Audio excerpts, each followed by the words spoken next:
მოგესალმებით მეგობრებო, ალბათ უკვე ნახეთ ჩემი და საბას პოდკასტი ოდისეას ფილმთან დაკავშირებით, სადაც უამრავ თემაზე ვისაუბრეთ და მრავალმხრივ განვიხილეთ ფილმი. თუ არ გინახავთ, არ ვიცი რას ელოდებით, ახლავე გამორთეთ ეს ვიდეო და გადადით აღწერაში მითითებულ ლინკზე. უყურეთ პოდკასტს, ის სიამოვნეთ და შემდგომ დაუბრუნდით ამ ვიდეოს. რადგან დღეს ერთგვარი გაგრძელება და შეიძლება ითქვას მეორე ნაწილი გვექნება განხილვისა, სადაც უფრო კონკრეტულად ვისაუბრებთ იმ დეტალებზე, რომელიც შეიძლება ერთი შეხედვით გამოგრჩათ ფილმში, ან არ მიაქციეთ ყურადღება. ასე რომ, კარგად მოკალავდით, აუცილებლად მოიწონეთ ვიდეო, გამოიწერეთ არხი და დავიწყოთ. მოდი თავდაპირველად დავიწყოთ ჩემთვის ერთ-ერთი ყველაზე საინტერესო დამატებით, რომელიც უშუალოდ კრისტოფერ ნოლანმა შემოიტანა ფილმში და რაც ჰომეროსის ოდისეაში არ გვხდება. თუმცა გვხდება უძველეს ისტორიაში და ეს არის ზღვის ხალხის ცივილიზაცია. ხო, ამ ვიდეოშიც გვექნება სპოილერები, ამიტომაც მათ ვისაც ფილმი არ გინახავთ, გირჩევთ მოერიდოთ ვიდეოს ყურებას. მოკლედ, ფილმში არსებობს ესეთი ლეგენდა ზღვის ხალხის შესახებ. ეს არის უმოწყალო ცივილიზაცია, რომელიც ანადგურებს ყველას და ყველაფერს, რაც კი მათ გზაზე შემოხვდებათ. არბევენ მცირე სოფლებს, უპირისპირდებიან სხვადასხვა სამეფოებს და გამოირჩევიან განსაკუთრებული სისასტიკით და ბრუტალური მოპყრობის მეთოდებით. მართალია ამ ხალხის ამბავი ჰომეროსთან არ არის მოყოლილი, თუმცა მათი პოვნა ისტორიის ღრმა ფესვებში შეგვიძლია. ზღვის ხალხები არის საერთო სახელწოდება იმ სხვადასხვა ეთნიკური ჯგუფებისა, რომლებიც ძველი წელთაღრიცხვით დაახლოებით მე-12-მე-13 საუკუნეებში აღმოსავლეთ ხმელთაშუა ზღვის რეგიონებში გამოჩნდნენ და ბრინჯაოს ხანის ერთ-ერთი უდიდესი კრიზისის მონაწილეები გახდნენ. მათმა თავდასხმებმა სხვა ფაქტორებთან ერთად მნიშვნელოვნად შეუწყო ხელი მიკენური საბერძნეთის, ხეთების იმპერიის და სხვა სახელმწიფოების დაცემას. ზოგი მკვლევარი ვარაუდობს, რომ ტროას ომის შემდგომ ათასობით მეომარი, ლტოლვილი და დაქირავებული მებრძოლი სამშობლოს გარეშე დარჩა და სწორედ ისინი გახდნენ ზღვის ხალხების ნაწილი. თუმცა ამის დამადასტურებელი პირდაპირ მტკიცება არ არსებობს, ამიტომ ეს მხოლოდ თეორიად რჩება. ბევრი ისტორიკოსი მათ მიიჩნევს ბრინჯაოს ხანის სამყაროს ერთ-ერთ მთავარ გარდამტეხ ძალად. მიუხედავად იმისა, რომ ისინი არ იყვნენ ერთადერთი მიზეზი, მათი თავდასხმები იმ კრიზისის ნაწილი იყო, რომელმაც დაასრულა მიკენური საბერძნეთის, ხეთების იმპერიის და აღმოსავლეთ ხმელთაშუა ზღვის ძველი საერთაშორისო სისტემის ეპოქა.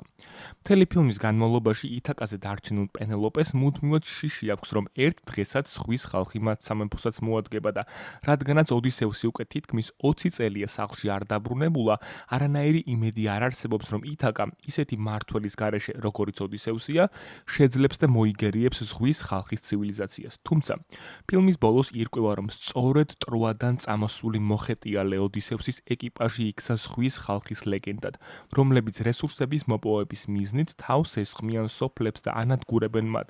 ეს ერთ-ერთი ყველაზე მნიშვნელოვანი პლოტ ტვისტია ჩემი აზრით კრისტოფერ ნოლანის შემოქმედებაში.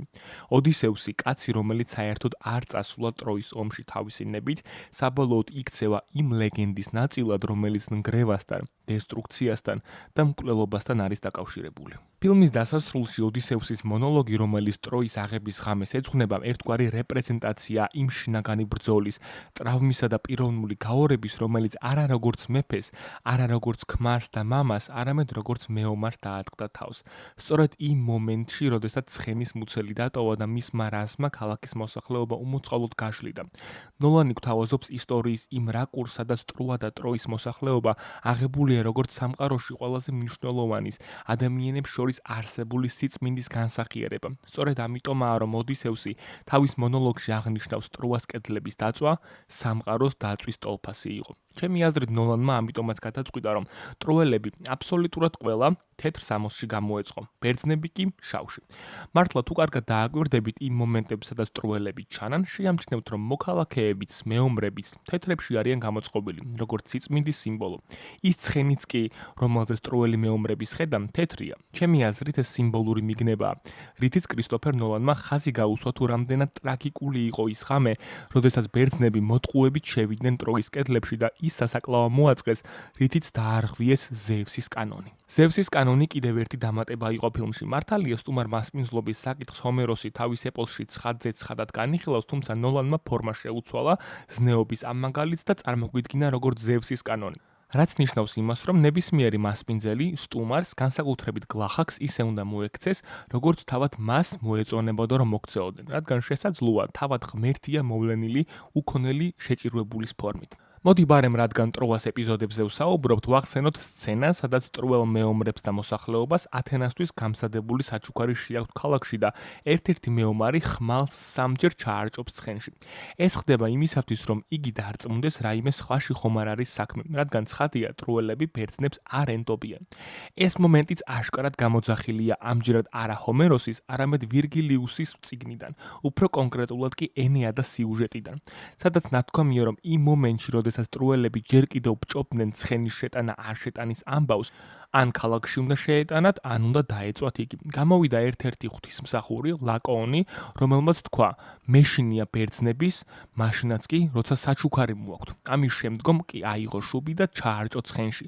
მოულოდნელად ზღვიდან ორი გველი ამოვიდა, რომლებიც მას და მის ორ ვაჟს თავს დაესხნენ და ადგილზე მოკლეს.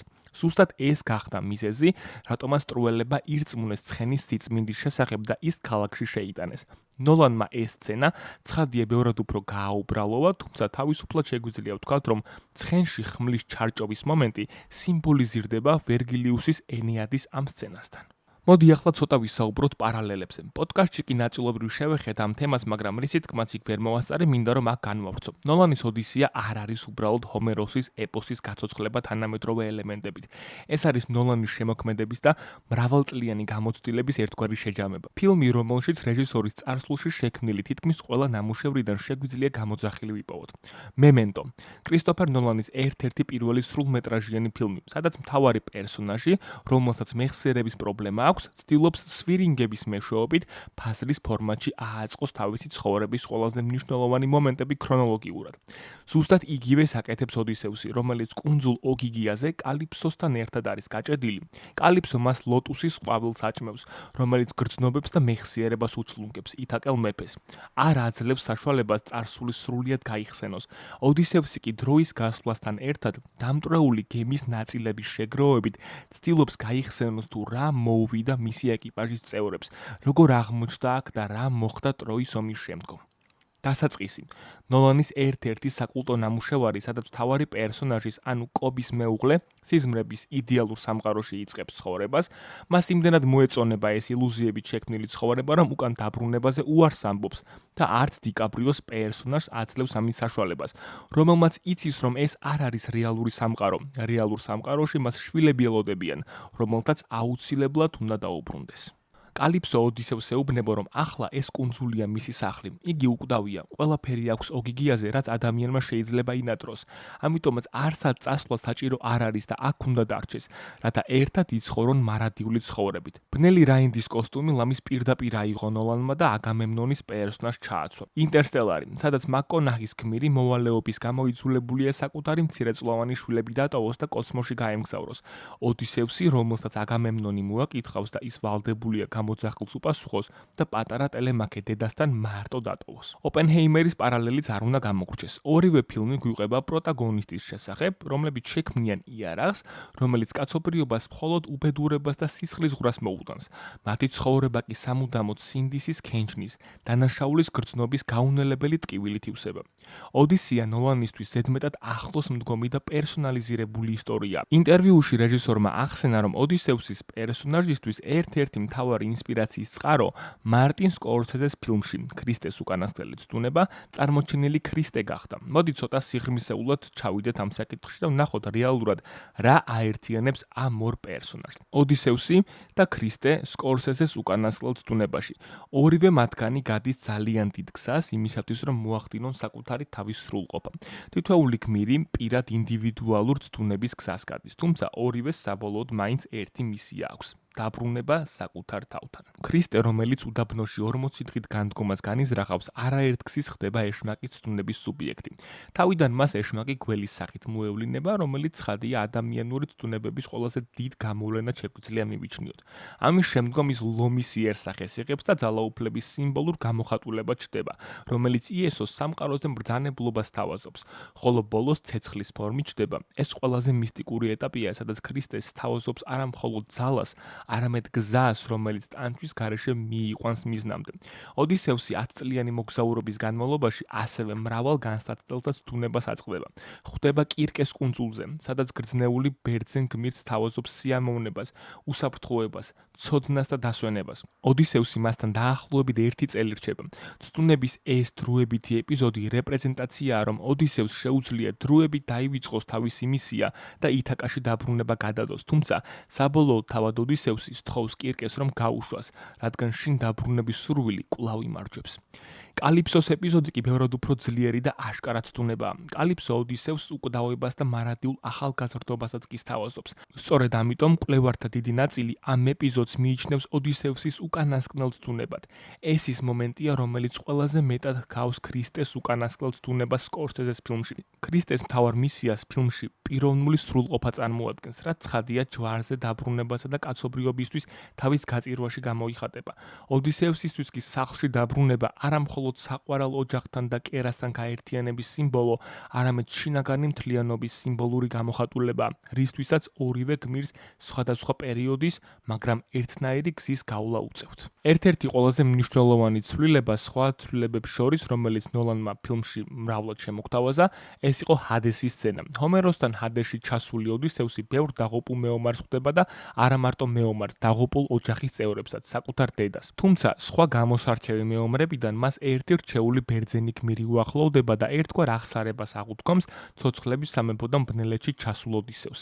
ეს არის აქილევსი, რომელიც მიუხედავად იმისა, რომ დიდებისთვის და საკუთარი სახელის უკდავყოფისთვის იბრძოდა ტროას ომში და რეალურად აქილევსის მიზანი ამ 10 წლიან დაპირისპირებაში სხვა საერთოდ არაფერი არ ყოფილა, ამის მიუხედავად იგი ოდისევს ეუბნება, რომ სრულიად ფუჭი და ამაო ყოფილა მისი მისწრაფება სახელის უკდავყოფისკენ, რომ მიწის ზედა სამყაროში გატარებული დრო, თუნდაც უბრალო კაცის ცხოვრებით, გაცილებით ფასეულია, ვიდრე ჰადესში დიდების მოხვეჭა. ეს უმნიშვნელოვანესი დიალოგი ერთგვარად ამთლიანებს და საბოლოო წერტილს უსვამს აქილევსის პერსონაჟს, როგორც ტროის ომის და ზოგადად საბერძნეთის საუკეთესო მეომარს.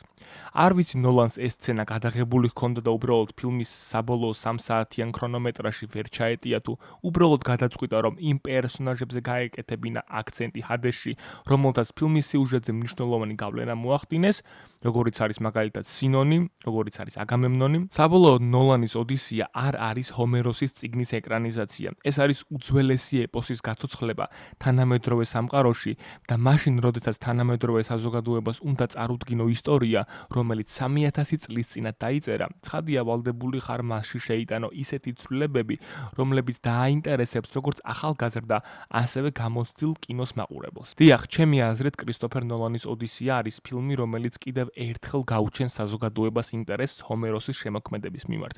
და დიახ, ეს არის ეკრანიზაცია, რომელიც ნამდვილად გვჭირდებოდა. უბრალოდ ამის შესახებ არ ვიცოდით.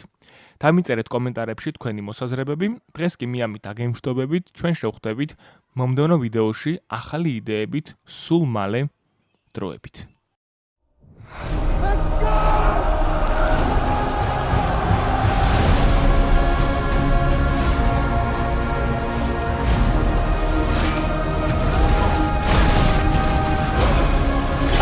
I need everyone at this party dead.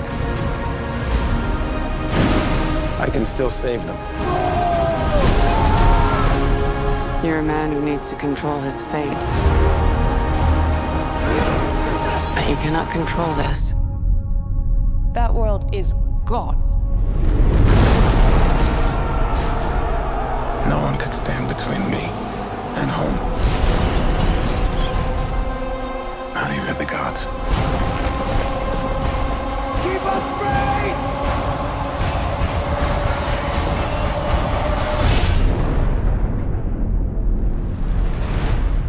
I think it's asleep.